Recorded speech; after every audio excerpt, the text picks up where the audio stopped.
they anticipated a steep hike in the price of petrol and diesel. Both grades of petrol are expected to increase by R1.71 a litre.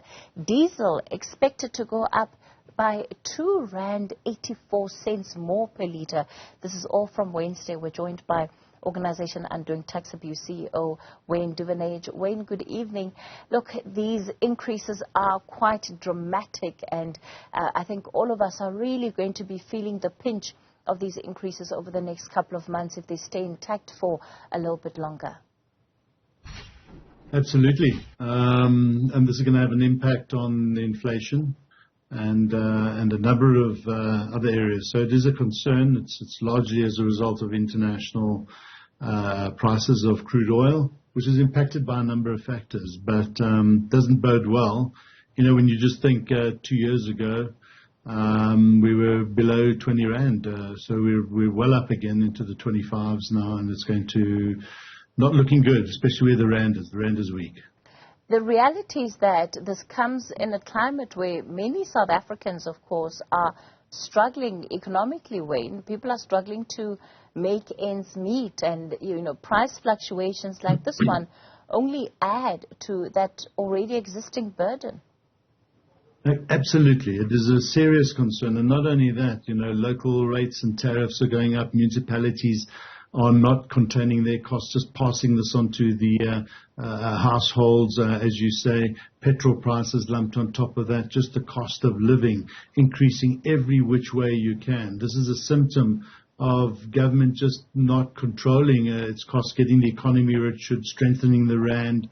There are some international factors like the Brent crude prices that we cannot typically affect, but it's everything else that we can change if we just put good governance into place. As listening to your previous interviews around corruption and just the cost of all of that impacts on society at large, this doesn't bode well for us. So, you know, you just keep getting hit with these waves of bad news, of more increases, and sadly, you know, it's the poorest of the poor suffer the most. These costs will be passed on to food costs, to consumer goods prices, and it just doesn't seem to want to go away. We're looking for some good news, and it's not coming fast enough for us. Wayne, on the other end of that is that, of course, reports that, government doesn't have sufficient money. This is to meet its budget requirements, and we're likely to see a scaling back when it comes to government spending. And we know often what that means is that we'll have budgets that are reprioritized, and whenever there is a cutting where spending is concerned, it's projects and programs that are related to service delivery that get impacted the most. And again, it is those very poor and vulnerable people that you've just made mention of that feel, you know, the worst blow. Yeah, no, absolutely. And, you know, if we look at it, we have enough money in this country. We collect enough money to do the work of good service delivery. The problem is that so much of it just falls through the net. It's like a leaking bucket where inefficiencies, systems that should drive efficiency in the country are broken. So we have economic decline as a result of people not wanting to invest in a country where, for instance, the mining cadastral system is broken. We look at the NRCS, and there's so many problems with industry that are frustrated with the slow process of just being able to get goods into the markets at competitive prices. So the long and short of it, we are in an uncompetitive country.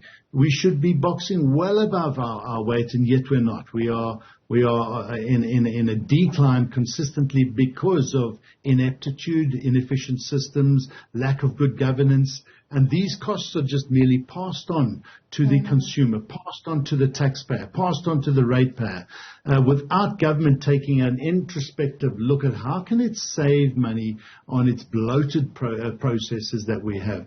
So it's not rocket sciences, but unless you're going to zero-based budget, unless you're going to cut out unnecessary spending in consultants, you know, we've looked at the amount that we pay for infrastructure. We could get 3 kilometers for every 1 kilometer of road we pay for.